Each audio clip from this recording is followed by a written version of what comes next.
Well, good morning and welcome to the HR Tailor Made Live Series Conversations with Consultants.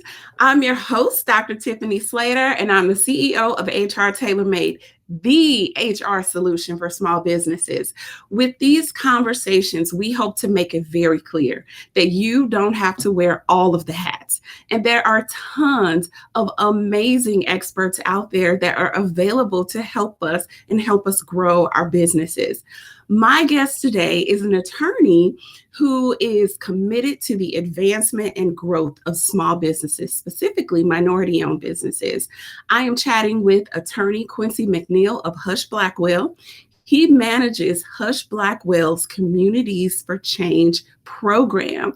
And so, Quincy, I welcome you to the stage and thank you so much for joining me this morning.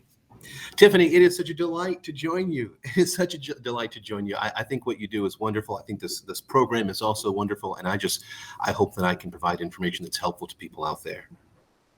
Well, I'm sure you will because you have shared quite a few things with me that was very, very beneficial. So let's jump right in, Quincy. Who Sure. are you? What do you do? Very good. Very good. Well, my name's Quincy. I'm pro bono counsel at the law firm of Husch Blackwell, where I represent minority businesses and I help minority businesses get the representation they need. We represent businesses all over our footprint. We've got about 25 offices from coast to coast here in the United States. And so our initiative is to represent minority small businesses in every one of our markets and to help them grow and develop and build. And the idea really is not necessarily simply to help minority businesses. The idea is to see an expansion of wealth, opportunity, and equity in our community. This is our response to all of the craziness that you saw in 2019 and 2020. It's also more globally our response to the world that we live in and our attempt to make it a better place, our attempt to expand diversity and equity and inclusion everywhere. And so what we've identified that minorities are subjected to disparities all over our country in education, in healthcare, in income, in opportunity. And so we've tried to tackle that by providing legal support to businesses, because it's our view that businesses, especially minority businesses, largely hire minorities. They largely employ and advance and promote minorities. And so it's our goal to help minorities in these communities, people that look like me, people that look like you, Tiffany, to help them by providing legal support to a business, to someone like HR Tailor Made. And if we can provide legal support to HR Tailor Made, it can use that support, it is our hope, to then employ 3 people, to employ 5 people, to employ 7 people. And it's our dream then to see the expansion of wealth and equity in the expansion of HR Tailor Made and some of the other firms and small businesses all over St. Louis and indeed all over our country. So really it's our way of trying to help by putting resources in the hands of minorities. There are other diversity initiatives that are fantastic that involve trying to convince majority companies or majority firms to hire, to employ minorities. This is different. This is literally placing resources in the hands of minorities and say, we believe in you, you go run with this and be sure to employ as many as you can. That's our goal. Yeah, I love it. And you know what? That's my goal too, because I want to be big. I want to employ as many amazing people that span the all the colors of the rainbow. And so I am just so excited about what you all are doing at Husch Blackwell. And I'm just really grateful to have connected with you. So thank you for that. So Quincy, what is the biggest challenge you see that small businesses struggle with from a legal perspective? Sure, it's a great question. You know, the biggest struggle that I see is not thinking about it. Not thinking about the legal aspect from the start, Yeah. and then not having a legal friend, right? Not running legal ideas by someone. So not thinking about it means that very little is being thought about when you are forming your business. In fact, forming the business may not even be something that you do. You may just be operating under a sole proprietorship, and that term may not even be well known among some folks who are just starting their work. So I've got a lawnmower and I can cut grass and I do it pretty well. And I've got some clients, some people who think I do it well, and they're willing to pay me to do it. And that begins to grow and grow. And now I'm sitting on top of 40 clients and I'm just cutting grass. And the thing that a lawyer can do is largely, I think, in the minds of many business owners, abstract, in the sense that what does it really matter? What does it really mean to form, right? Is I think what many businesses or business owners think. What I know is I've got my lawnmower, there's grass, I need to cut it. And for doing that, I'll be able to get money and put food on my table. That's the tangible, what I can see. What does formation have to do with anything? What really is an LLC, and why does that really matter to me? So there are a couple of things that drive that: a misunderstanding, a couple of things that drive not thinking about the legal. One is a misunderstanding of what it all means, formation and all that, and also a misunderstanding of what the value is in it. Why would I do it, right? And unfortunately, oftentimes it's not until a mistake is made. It's not until a lawsuit is commenced against you, or you receive a letter from the IRS about the way that you've been doing your taxes, or perhaps you've taken in employees, but you've not characterized them carefully. You thought maybe that because they were a 1099, they were an independent contractor, and you didn't have any requirement to withhold, and you didn't realize that the 1099 is not the only factor that goes into determining whether they are an employee or an independent contractor. So a mistake is made. And then you realize, gosh, this is the importance. Or one of your clients sues you, and you are just a sole proprietor. You have not formed an entity to shield your own personal assets. So now in some jurisdictions, that lawsuit threatens your home. Yes. Or threatens your personal property. It literally threatens the table, the furniture in your home. Whereas if you had formed and place that entity as a private, separate individual, then the lawsuit that would come against it would only be as to that individual, that corporate individual, right? And so oftentimes, Tiffany, it is the mistake that's made is not thinking through, should I get a legal team in place? And the reason is because, as I mentioned, don't really understand the value of it, don't really understand it. And there is this notion that lawyers are expensive. Well, that part is true. I cannot deny that lawyers are expensive. There are a bunch of resources that we can lead you to where you can get legal resources free of charge or for low charge. But I do understand that can be cumbersome, that can be difficult to think about. That requires that you add this to your list of priorities. The bottom line is it's worth doing. You're starting a business. You're thinking about a business, and that's a big idea. So you have to have this sort of protection. So that's it. The number one problem that I see is people not giving thought to the legal aspects of their business that are intended to help them. Yeah. And that's a great point, Quincy, because I think part of the issue is people don't know what to consider, right? They hear people talking about, oh, you need to get a lawyer, but they can't conceptualize what a lawyer is needed for. Right. That's what a lawyer can do for them. And as an HR person, you and I just had this conversation the other day. As an HR person, one of the most important partners that I have is my attorney, because I have questions all the time, just like anybody else. And I want to make sure that I am imparting the right information so that people can't come back to me and say, oh, Tiffany, you forgot to tell us this, or you didn't do that. So having an attorney, a legal friend that can represent you is really beneficial.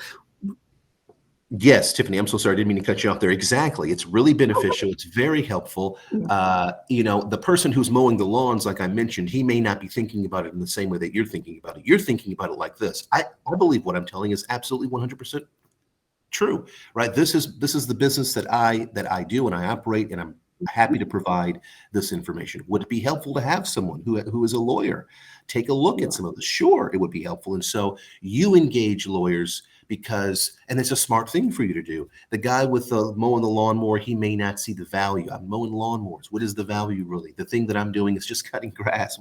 What is the exposure? And when you think about that, he has a point. There may not be a great deal of exposure there, but the problem is if he does something wrong and he gets sued, or if he doesn't withhold his taxes the way that he should, or if he brings on an employee and he doesn't he doesn't characterize that employee correctly, or if employees come and they learn his secret sauce, you might say, of his business and walk out and begin talking to other competitors about that secret sauce, and he loses the value of his intellectual property. There are just so many landmines. But the fact is, he may not see it the way that you see it, and uh, so he may not see the value. But I think an important part of this presentation today really is, even if you don't see the value, Yeah. get in contact with a lawyer. And here's the other thing. It's important, I think, that we diversify, right? If you're a business owner, for sure, but just regular people should be diversifying your friendship base, right? Of people who are smarter than you, Yeah. right? People who do things that you don't do necessarily very, very well. If you're a business owner, this is a key part of growth. It is hiring people who are either hiring people who are under you, or hiring people who will be C-suite peers of yours, perhaps, Mhm. who are smarter than you. And so it's Yeah. important, or who do something better than you do. And so I think it's important for business owners, especially, to surround themselves with smart people, to surround themselves with people who understand systems, procedures that maybe you don't understand very well. Yeah. And a lawyer is one of those. And what's the harm? And it's so easy, Tiffany, to just take one of them out for lunch, Yeah. right? Get to know one of them. You don't have to engage them and pay a bill. You can just get to know. And where do you get to know lawyers? You get to know lawyers, if you're a business, at the local chamber of commerce, at the local urban league. Yeah. These are the sorts of places where businesses go and they get together, they huddle up with other business-minded individuals, like you'll find a Tiffany Slater and other people, for example, right here in St. Louis, getting together at a chamber of commerce, or an urban league, or that sort of thing. And there'll be lawyers there as well, because lawyers also are business owners. Mhm. And so I think that the key thing here is, um, surround yourself with people Yeah. who you think could be valuable. Understand that a lawyer can be valuable. Get to know them. It doesn't have to be a bill or that. It can begin with simply a conversation, with lunch, with coffee, right? But get to know a lawyer. Yeah, yeah, that's a great point. And one of the places that I meet lawyers all the time is through networking, Yeah. and asking other people, like, who do you use, and who's helped you, and just Absolutely. staying in contact with people like you and I. Like, we didn't know each other, we just stayed in contact, and just because you never know when someone can utilize your services, or when you can utilize their services. So keeping each other in your back pocket is always That's a right. win. That's right. And most of my entrepreneurs get in touch with me once or twice, I would say.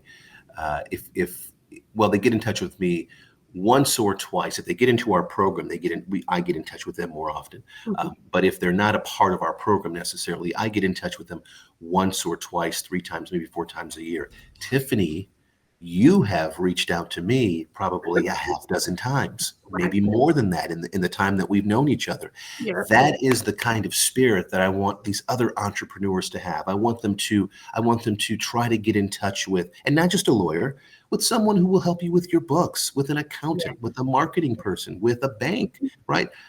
Access to capital, outside of not thinking about, from a legal perspective, not thinking about legal matters, is the biggest Mhm. problem that I see. For businesses in general, the biggest issue that we have is access to capital.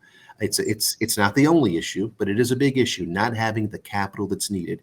Businesses come and they go because of lack of capital. So get to know a banker, get to know a lender at the community bank. It happens just as simply as getting to know everything I'm telling you about getting to know a lawyer. You can get to know a Uh-huh. banker at your local community bank, through the urban league, or through your church event, or through your bowling league, or as Tiffany is saying, networking. It's really not as hard as you think, and the value in that relationship will be great. And not just for what they can give to you. You'll be surprised what you can impart upon them, which is also Yeah. very good.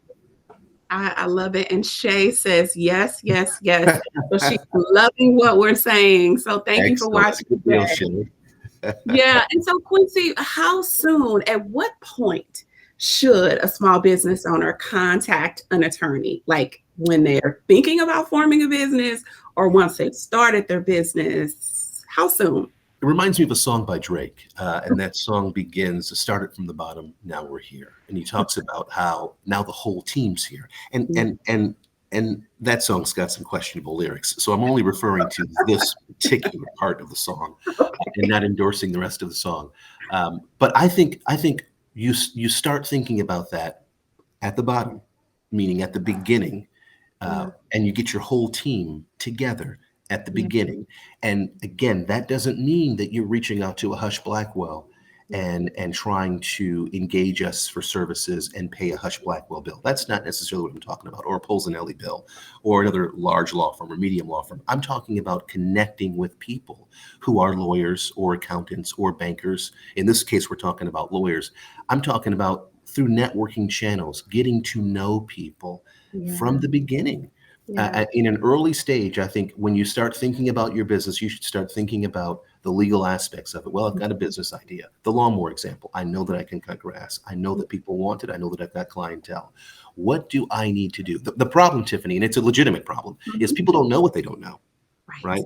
And so if you don't know anything about formation, and we can't assume someone does, Right. if you don't know anything about employee versus independent contractors, the liabilities that can arise there, or someone stealing your business logo or your business name. If you don't know about that, if you don't know about the legal aspects of things, then you don't know necessarily about reaching out to a lawyer. But I think if you want to be a business owner, then it's incumbent upon you to study business, right? I do that. I've got a book here that I received just the other day about business. And so I Mhm. think if you're thinking about opening your business, then you've got to really start thinking about, well, what should I be thinking about if I'm Yeah. starting a business, right? And so that is what you should be thinking. What should I be thinking about? And you should then go to resources that will help you think about what should I be thinking about. And you'll see Yeah. accountants are certainly there, marketing folks certainly there, Yeah. establishing a relationship with the banker is certainly there, and Yeah. establishing a relationship with a lawyer at Mhm. the outset. And some of those resources that you look into, banks, articles online, articles in physical print, people, some of those resources will start giving you tips about how to engage with and speak with lawyers. But I would Yeah. say it's a matter of getting out and speaking to people. And Tiffany, I think it's right from the beginning. I Yeah. think it's right from the beginning. Yeah, I do too. And, it reminds me of when I was completing or developing my business plan. Mhm. Part of that, through the template that I was using, asked, who will be your legal counsel? Ah, Who will got you it. use for legal services? Who will be your community, if you will? So Yeah. yeah, so it's really important. And I think that if you're really serious about having a business, you're doing your homework from the beginning anyway. And this is just a part of the conversation. And what I hear you saying is, look, you don't have to retain an attorney right away. Right. You need to start having conversations with people so that you can become familiar with what you don't know. Exactly. That's Yeah. 100% right. And I think you can do that. Someone who's putting a Yeah. business together is someone who should be strong-minded, who should be resolved to go forward with this business, to give it everything you have, right? And if you're of that mindset, then I think you will connect this dot and you'll start seeing, let me get a hold of resources that help with starting a business. And when you start doing that, just like you saw in Mhm. your form talked about your community, your team, and who was your legal counsel. That gave you a clue. Legal counsel may be important. What I'm Yeah. saying is the individual watching who is starting their business or thinking about their business, they too, as they begin to get serious about it, they too will encounter these signals, these signs that legal services are important. Yes. Yes. And so, Quincy, tell me, what about intellectual property? Mhm. What about your logo? What about all these documents that we put together and we give away for free? How important is it that we protect our intellectual property? There are some things that I would advise right at the beginning we start looking at when we are engaging a new small business. One certainly is making sure that your corporate structure is the way that it should be, making sure that the documents that govern your relationship are as they should be, and that you understand them. Uh, Another is making sure your contracts that you have with your vendors, suppliers, maybe even your employees, those contracts are as they should be and in your interest. Making sure your corporate hygiene is the way that it should be. But right along with that is what you're talking about, because these businesses sometimes their greatest asset, in fact, a lot of the times their greatest asset is the idea that they have. And that idea is an emblem of that idea is the logo, Yeah. or it is the name, or it is a tagline, or it is what it aspires to do. It's a copyrightable asset. It is a trademark asset. And so that needs to be protected immediately. Um, Yeah. Oftentimes it's hard to really understand because I thought of it, right? And so I don't know if it's valuable or not, right? Uh, it's valuable. It's Yeah. valuable, and you should protect it. Yeah. Now, there are laws that will protect you even if you do nothing. For example, trademark, as long as you're using it in the geographical area where you are, there is some value there. But register the trademark, Yeah. register the logo, register the name, go through that step. I think you'll find that doesn't have to be an incredibly difficult nor an incredibly costly step, but it Mhm. certainly will add value to your business. And the intellectual property you need to also think about is when you are presenting or pitching or talking to other people, Mhm. create an NDA, create a non-disclosure agreement so that you are protected from that individual going and running and doing something with it. The fact of the matter is, this won't always protect you from a bad actor doing something. Anyone can do something, right? But it will provide for you remedies to come after that individual who has run away with your intellectual property or with something that you've shown them. So there are a couple of tacks to take with the intellectual property. One is forming your entity, and in terms of your intellectual property, filing with the appropriate offices, the appropriate governmental offices, necessary documents to protect your logo, to protect your slogan, or to protect your name. Yeah. And the other way of doing this, of course, is creating some intellectual property-like documents that will protect you from someone running off with your Mhm. intellectual property. That could be an employee of yours, Mhm. or that could be someone who you have pitched an idea to. Yeah. Very important, because once that's gone, then someone else is getting some value of your ideas, and Yeah. obviously you don't want that. I'll say one other thing, Tiffany, and this is from a presentation that I'm going to be giving later tonight at the Black Chamber of Commerce in Dallas. Okay. Businesses will start thinking about ways to expand, right? Mhm. Ways to grow and expand. And if you're really a dreamer, then you'll be thinking about a couple of different ways to expand. You'll be thinking about, well, you can acquire different properties and different areas, and you can open new locations, right? And you'll be the owner of these new locations, and you can employ managers, and they'll run those new locations. Or you may think about franchising, right? Mhm. And you may think about becoming a franchisor. And you may think about, let's say, for example, HR Tailor Made in 5 or 6 years, becoming HR Tailor Made that is a household name known the nation over. And you may find that franchising is an idea that may work for you. And people will come and want to operate the same type of entity that you have using your name, right? Mhm. Using your name, because you are the McDonald's, Tiffany Slater. You will one day be the Say it, McDonald's. Quincy. The McDonald's of HR work. Well, what's Mhm. valuable there is that HR tailor-made name is yours, right? You Mhm. don't want to have not protected that, because Yeah. if you've not protected that, the whole franchising way of expanding is lost to you.